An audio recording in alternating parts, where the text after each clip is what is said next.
Welcome, everyone.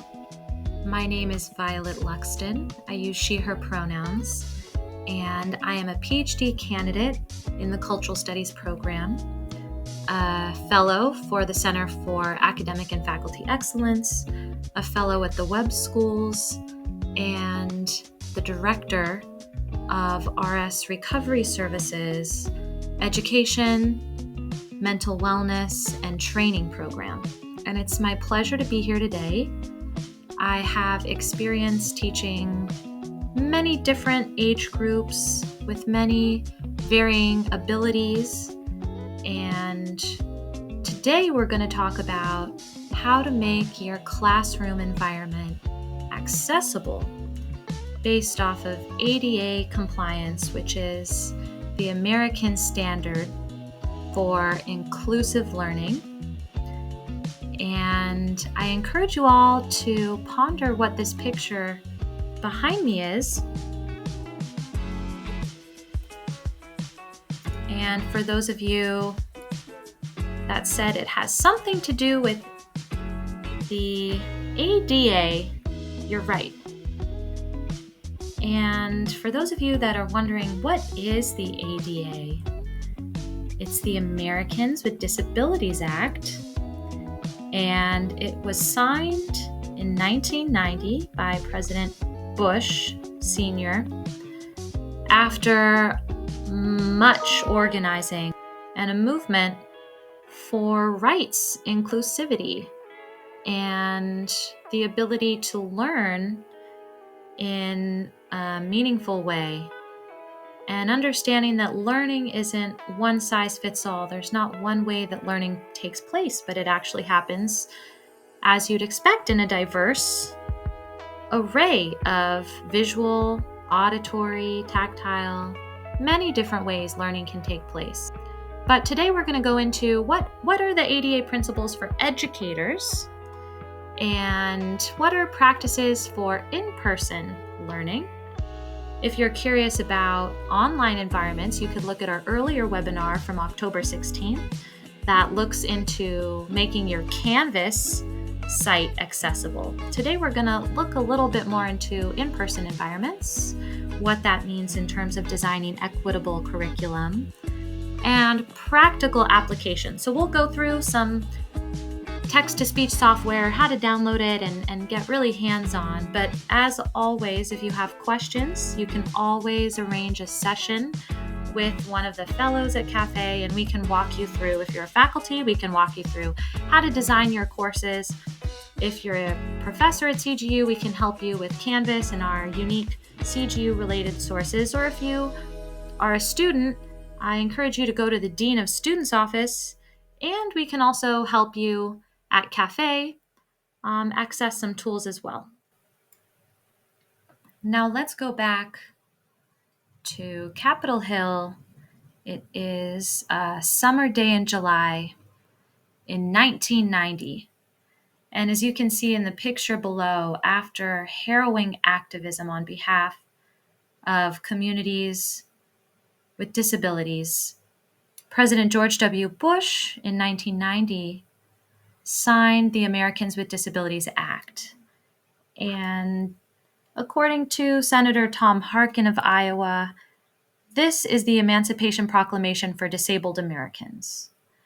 And regardless of whether you agree with the comparison, it was paramount in terms of legislation for folks with disabilities to have this representation because it was a turning point in terms of standards, and this is where it comes into play in the classroom for regulations for accessibility. And so we're going to go into what that looks like and what those regulations did and how it relates to how you can be more accessible.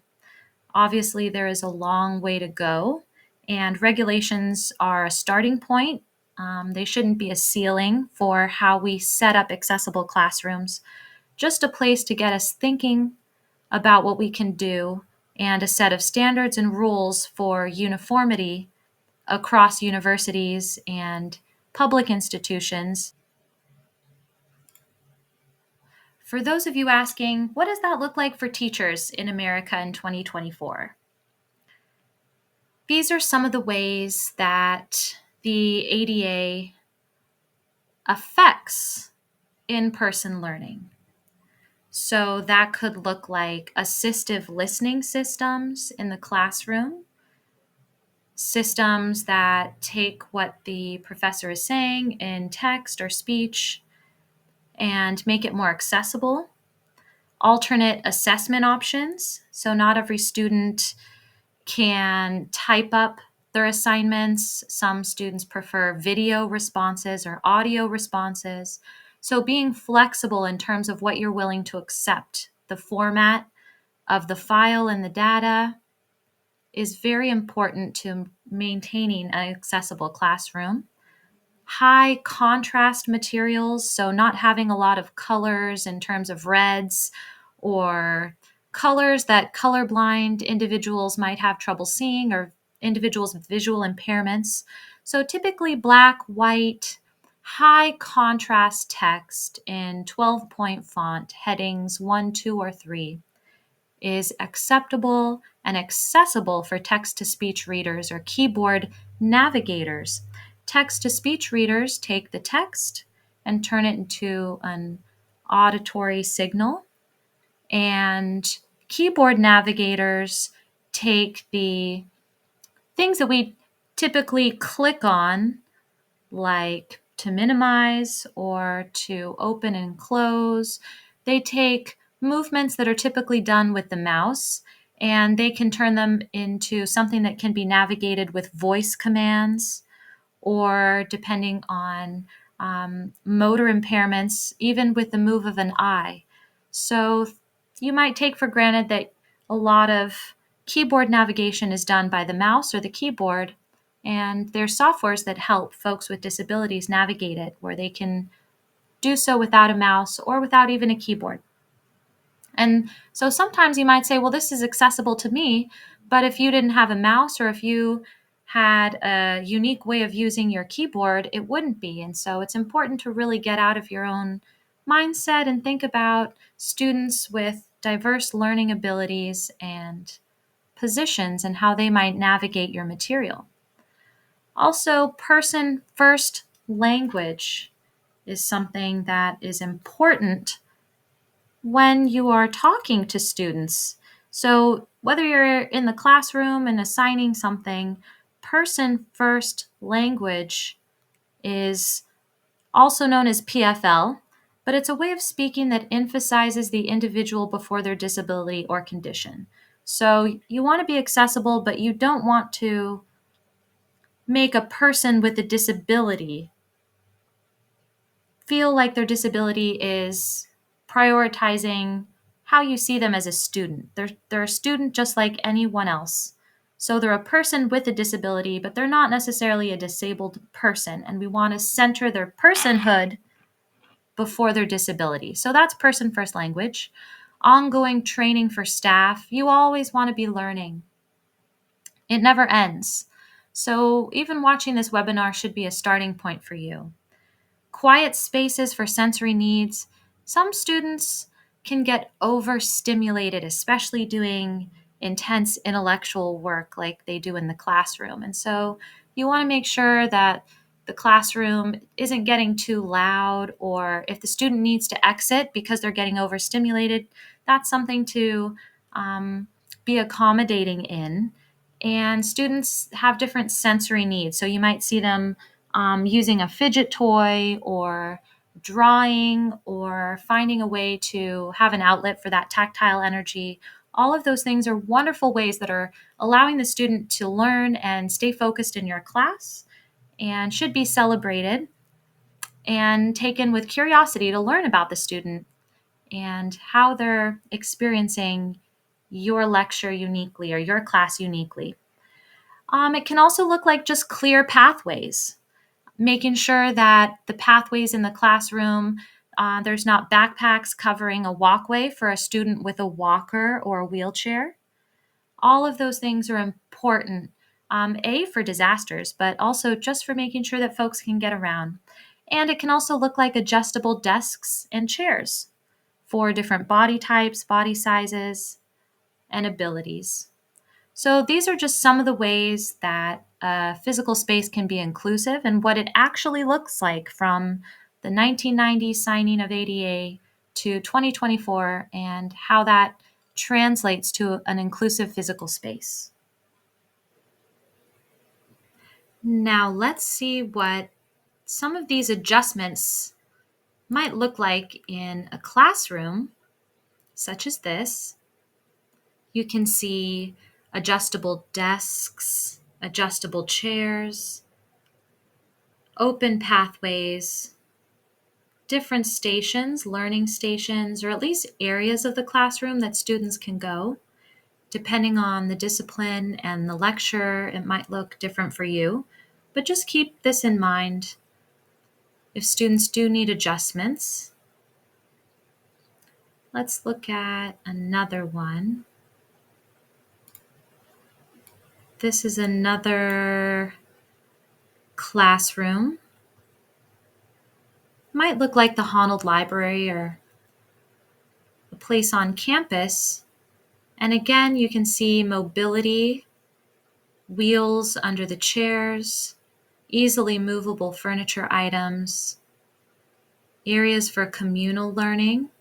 Knowledge can be produced together, or private, low sensorily stimulating areas, but a variety of different learning stations. Clear pathways again, lighting not too bright, but at a good minimum brightness for studying, but not overly stimulating. Here is the product page for the company.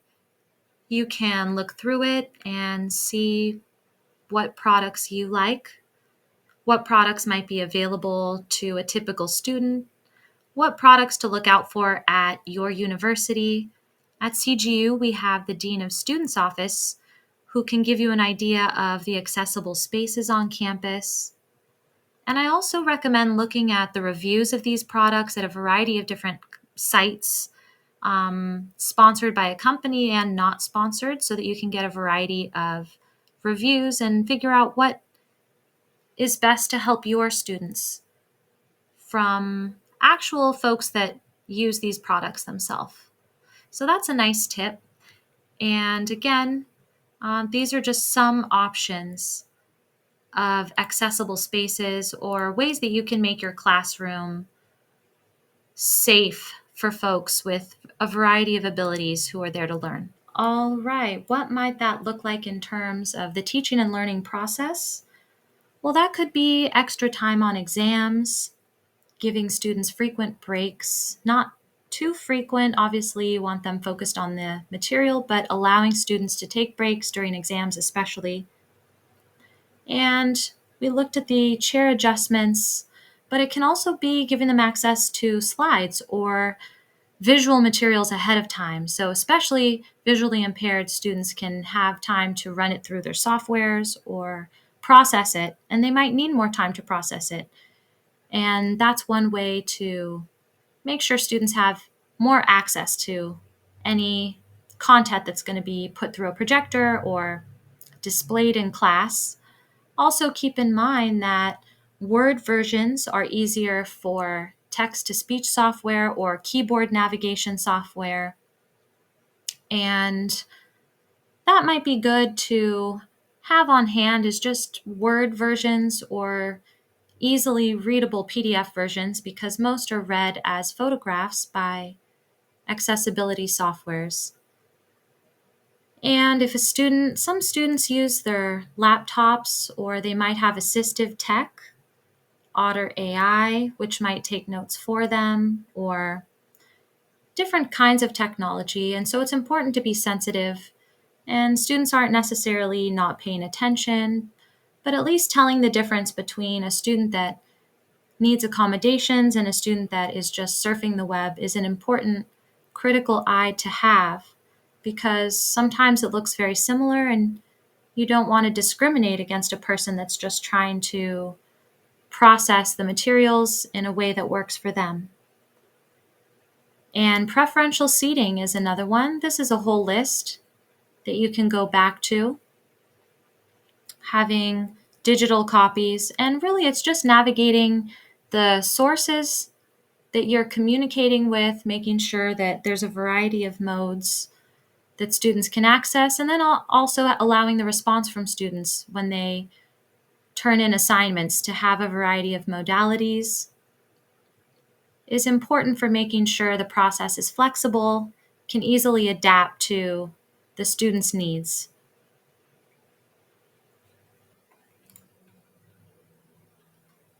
In addition to the spatial setup of a classroom and the resources, there's the curriculum, and that's where Universal Design for Learning comes in, or UDL. And that's in the content delivery, they call it.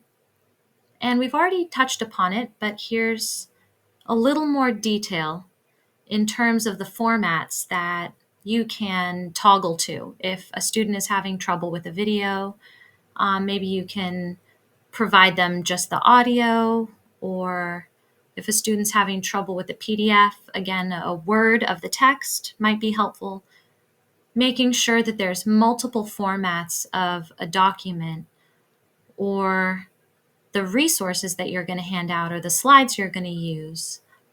Just have a few different formats. I mean, starting with one is a great step, a baby step, because it really takes time to work accessible content delivery into your teaching style. And so start maybe with 1 week of your course material and see how that goes, and maybe have one additional format. In addition to just the slides, maybe print out the slides and have those, or at least look around and figure out how to make your content accessible in maybe one other modality. If it's text, make sure that text is speech to text reading friendly. If it's a video, make sure the video has captions, so on and so forth. And then always remember the basic format of accessible fonts, high contrast visuals, and clear person-first language. And that goes both ways in terms of the assessment. Students can submit their thoughts in a video submission as well as written essays. Sometimes we tend to prioritize the written form, but there's many ways of communicating the written form. And for some students that have motor disabilities, sensory motor disabilities, they may not be able to write in the same way, and they might have to dictate and take down their thoughts in a variety of ways. And so it's important to understand that varied learning experience so that you can think from that place instead of prioritizing what might be the most typical student or the most common or the most vocal or prioritized student in the classroom, and really think of the student that might be on the margins of how other students learn, doubly gifted, neurodivergent, all different learning styles and presentations. And always focus on the student's strengths instead of their challenges or areas that might already be stigmatized for them.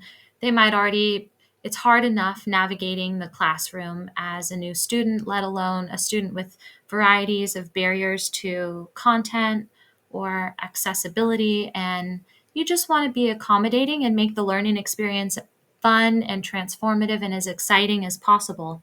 And that means making sure that it's that way for all students and all their abilities.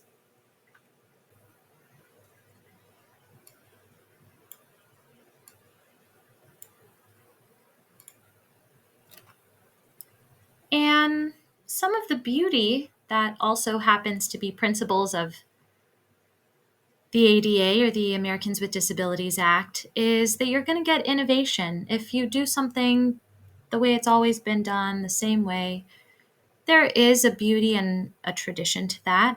If it's not broke, don't fix it. However, if there are new ways to do things, and innovation, trying it out in a variety of formats, is certainly a way to really get to know not only how your discipline is changing and being communicated in 2024, but also how to understand all the new learners and learning styles that you're going to have. Communicating to those styles will only make you more adept and understand your work from even more lenses than you did before, which certainly can only help in terms of.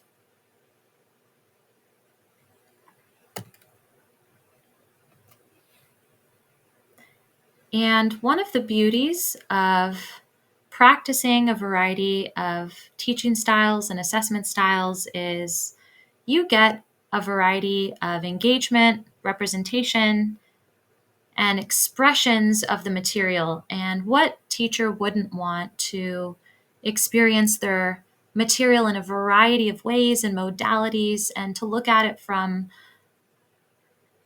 different lenses, which one already does because teachers already learn so much from their students and how the material is engaged with as students learn from their teachers. But when you begin to use a variety of materials and modalities, innovation in the classroom will inevitably take place. And you might learn a new way to teach something that you've taught for 20 years. Or if you're a new teacher, you might learn something that you take with you for the next 20 years, all because you tried it in a different way. And it's important to just keep reflecting, because if something doesn't work and it has worked in the past for a consistent period, then maybe stick with that and always keep in conversation and dialogue with your students to make sure that your material is engaging and relevant. And that'll make sure that you're on the right course in terms of offering them choices for a variety of learning activities and keeping them engaged. And these are 3 principles of the Americans with Disabilities Act. And this is the positive learning environment and communal learning process that we want to see is one that's engaged, one that has a variety of representation and innovative ways of looking at the material, putting it into action, and communicating it or expressing it. And so there really is a wealth and a richness to trying things in a variety of different ways and making your content accessible to a variety of learning types.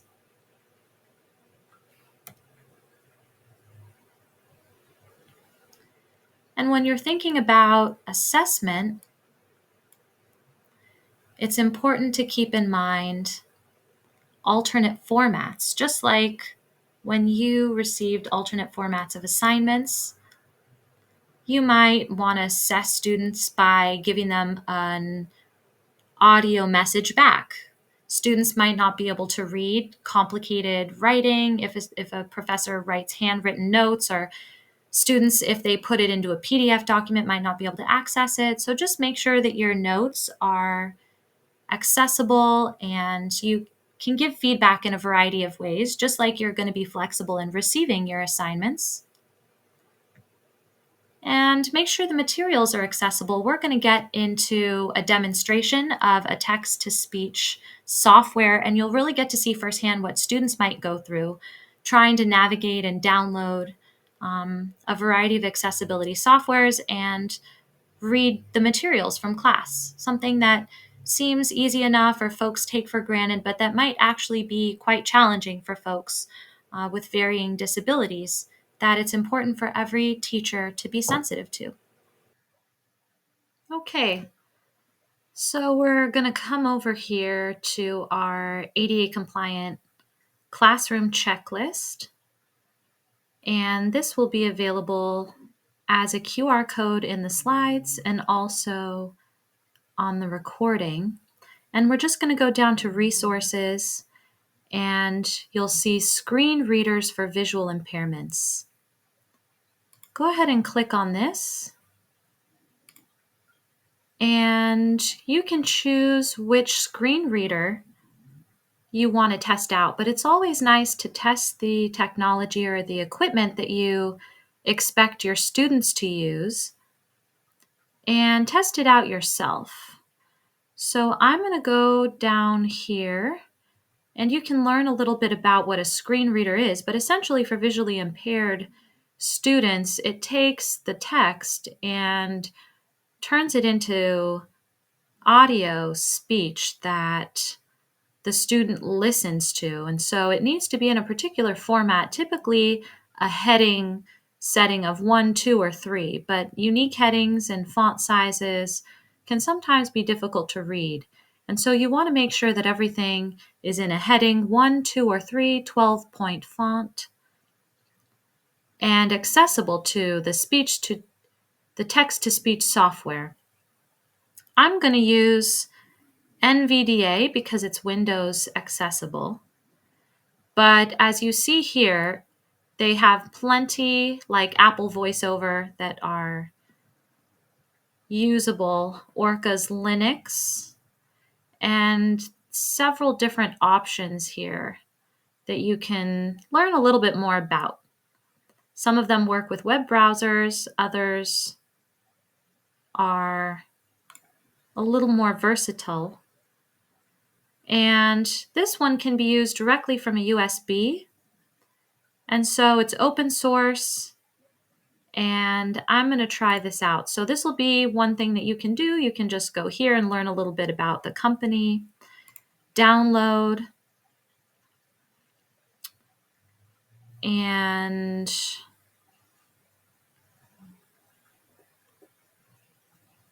if you would like to donate, you can there, but it's not required, as you can see.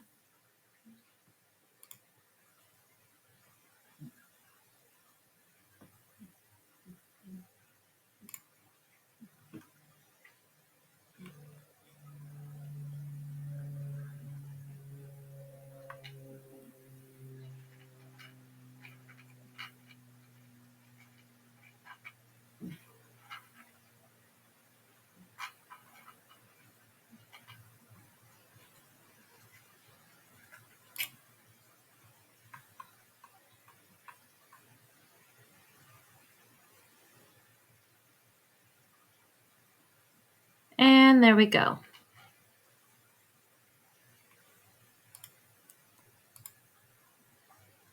Now that it's installed, you probably want to know how to turn it on and off. And for those of you that haven't installed it yet, this QR code will take you to NVDA's website, and you can download this open source free software there.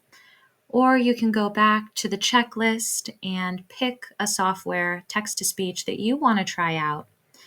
But for our demonstration today, we're going to stick with NVDA because it's Windows accessible and it's free, and it does a good job. So double-click the shortcut, and that will turn it on. You'll hear it because it'll make a musical sound similar to when I installed it. And to turn it off, you're going to go to your search bar and right-click on the NVDA logo and click Exit and OK, and it'll turn off for you. So this is something fun you can experiment with to be accessible in your readings, mindful to students with disabilities or impairments or those that need extra support. And if you're a student, this is something that you can do for your assignments. If you're a professor, I highly encourage you to try some of these softwares out and see what your students are going through and how you can be more accessible to them. And maybe you'll find a trick of the trade that really supports you moving forward. And if for any reason you need additional help or you want to do a one-on-one, CAFE is always here to meet with faculty as well as students and support you in really integrating these tools in your classroom. So have fun with it. And now I'm going to show you typically what it looks like for NVDA to read a PDF. Word documents are very easy for keyboard navigators and speech to text or text-to-speech softwares, but PDFs are particularly challenging, as we discussed. And so let's see what that actually looks like in application. All right, now we're going to see if it can read a typical PDF, NVDA. So I'm just going to go here and turn it on. Okay, now it is on. Empty document. This document appears to be empty. It may be a scanned image that needs OCR, or it may be a malformed pane, grouping, upgrade house, alert.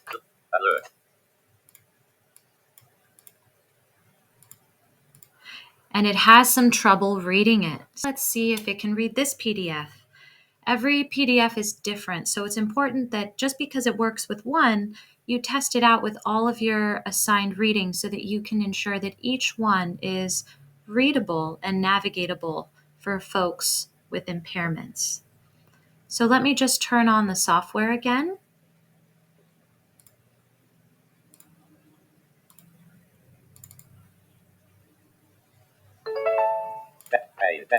Okay. Disability visibility. First person stories from the 21st century. Adobe Acrobat Pro 64-bit. Page 1/7C. Users file one drive. The eraser of indigenous speak line chronic illness. Gender in waiter.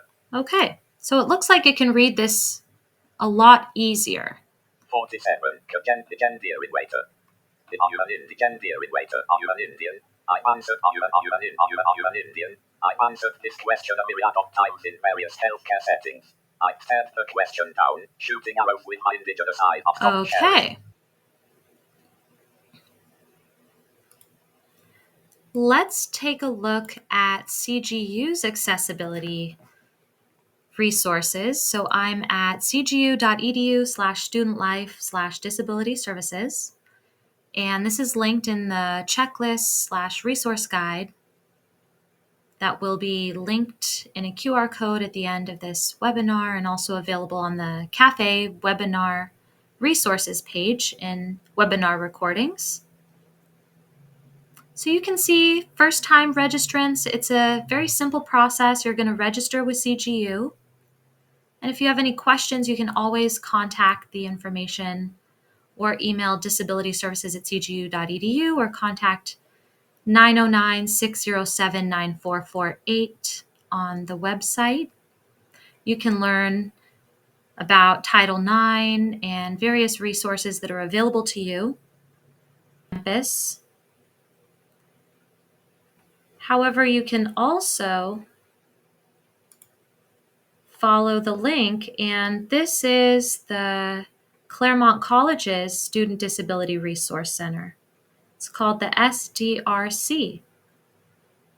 And you can learn more about accommodations there. You can email the SDRC at claremont.edu or 909-607-7419. And you can watch a video overview of the services, see introductions to what's available,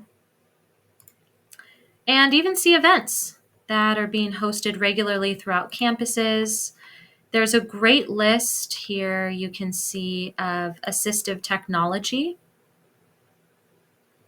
Kurzweil 3000 is a very common text-to-speech platform, and it's free of charge here. So you could also, as a faculty member, learn about different learning styles, which we discussed briefly, but this goes deeper into the context of learning styles. And again, these are all available students of the Claremont colleges. And just to give you a variety, this is linked in the resource page, as is the CGU disability page. And this is a typical UCLA also has their own office. So it's important to see how a variety of universities does this. And CGU, particularly the shared services at the Claremont colleges, and UCLA have great websites. So I encourage you to utilize a variety of resources And you can learn about note-taking options on this page, audio recordings. And I encourage you to go to a variety of different university pages, just like these. These are just two, happen to be great websites, and learn a little bit about the university you teach at, whether it's CGU or another university. You're going to find it very similarly the way I did UCLA and CGU. And just make sure you understand how students at your university register for services and how to guide them if they have questions. Another great idea is to browse browser websites like Chrome or Safari or Explorer. This happens to be Chrome, and see what their accessibility tools are. And then you can compare them to various university resources and see what works best for you. These are just some of the resources that might be available to students. And it's always good to look at the reviews because it really tells you how the technology is in terms of its practical usage, and just gives you good tips for sharing them with students. This Da Vincian person here looks like Leonardo da Vinci drawing is the universal accessibility symbol. So for those of you that remember our Canvas webinar, you'll remember that there. This is how you make sure that you can toggle and modulate accessibility features for Chrome. So whatever browser you use, again, it's dependent on you and what you prefer and what technology you have, but these are some ways to turn on live captioning. And finding this universal accessibility symbol will help you find accessibility content depending on whatever software you're using, browser you're using. Find your accessibility section in your settings, and you can configure it however you want. You can also do this directly for your computer and make sure that students know that they have access to these features as well. Again, you can direct them to Cafe's webinars if it feels like a topic that might be difficult to succinctly convey in the time that you have with students. You can always direct them to have a meeting with Cafe or direct them to the disability resources at the Claremont colleges and direct them to a webinar or resource if you don't feel confident yourself. But it's good to know these basic elements so that you can help students troubleshoot depending on what they need and make sure that they get directed to the proper resource. Let's test our knowledge now. You're going to answer at home, write it down on a piece of paper, think of it in your own mind. It's just a quick recap before we conclude our webinar today. Let's take a little quiz and see if any of the basic elements of inclusive classrooms have left an impression on us.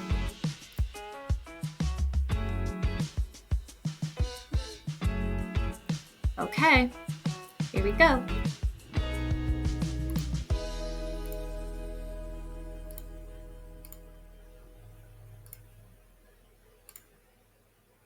Okay, let's test our knowledge now. Listen carefully, answer at home or wherever you're watching this webinar.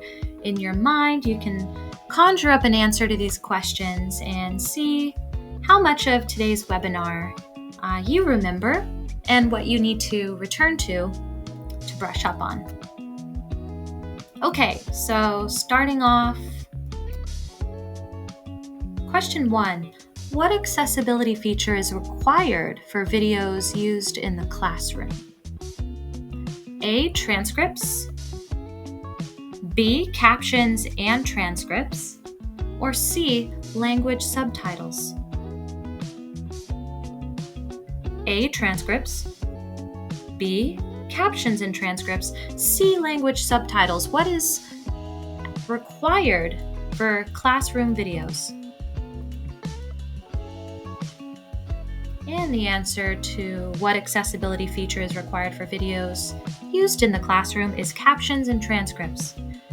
So language subtitles are a nice feature, but captions and transcripts are a requirement in case students have accessibility issues. So again, it's good to understand these things and requirements in case students run into any problems. Okay, fill in the blank. Desks and chairs in a classroom should include what to be ADA compliant? What should teachers and students look out for to spot for ADA compliance in the classroom? Answer is adjustable height. So the wheels and the uniquely shaped furniture are not required, but adjustable desks and chairs are. So never feel awkward or embarrassed about asking for these things. Many folks have fought for you to be able to ask for them and be accommodated in the classroom. So please find out about these adjustments. The answer is adjustable height. All right, true or false? Grayscale visuals and design help students with visual impairments the most.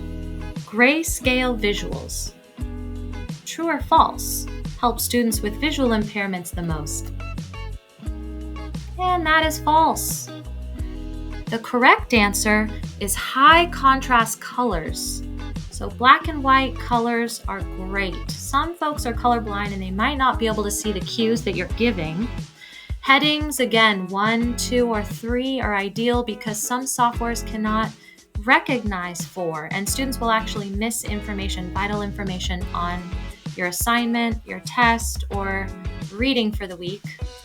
12-point font, again, same issue as the headings. And avoid relying solely on metaphors. A lot of folks and our content today has been reliant on modalities and data, but also think of the metaphors that we teach by and try and have a variety of different sensory, tactile, auditory metaphors for your students. So you're not solely relying on something that they might not really have an experience of. And always keep in mind new ways to be responsive and sensitive to your students' needs. And thank you again for playing our quiz here. Now we're going to wrap up and introduce a few resources lingering should you want to learn more, or next steps for how to deepen your knowledge of ADA compliant and inclusive classrooms. As always, it was a pleasure introducing you to the basic fundamentals of ADA compliance in the classroom.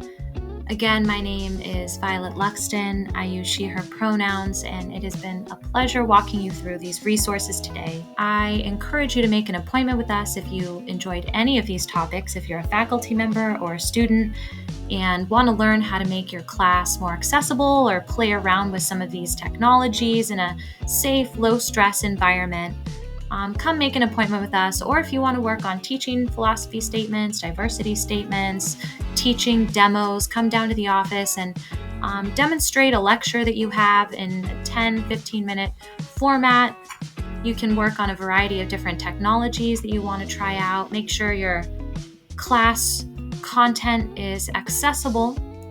And if you want a deeper training, vocational skills, and resources, please check out our webinars resources page, but also our certificate programs that are specifically designed to close the gap in teaching and communicating the specialized knowledge you receive at CGU, and giving you the experience in assessment, rubric making, learning styles, teaching opportunities to really make sure you're confident and ready to take on career change or a teaching role. And follow that QR code link or the link above, and that'll take you right to our website where you can make an appointment and learn a little bit more about our services. And for those of you that want to access disability services, Student Disability Resource Center at the Claremont Colleges is at the QR code. And follow that QR code And you can learn a little bit more about SDRC proctoring your resources in terms of accessibility technology, on-campus resources, scholarly resources, and events. And if you want the link, it will be in the resource document available on our website right next to this video recording. And you can have a checklist for your classroom that you can download. And in addition to this webinar recording, a list of resources discussed in the webinar. So thank you so much for joining us again, and happy teaching and learning.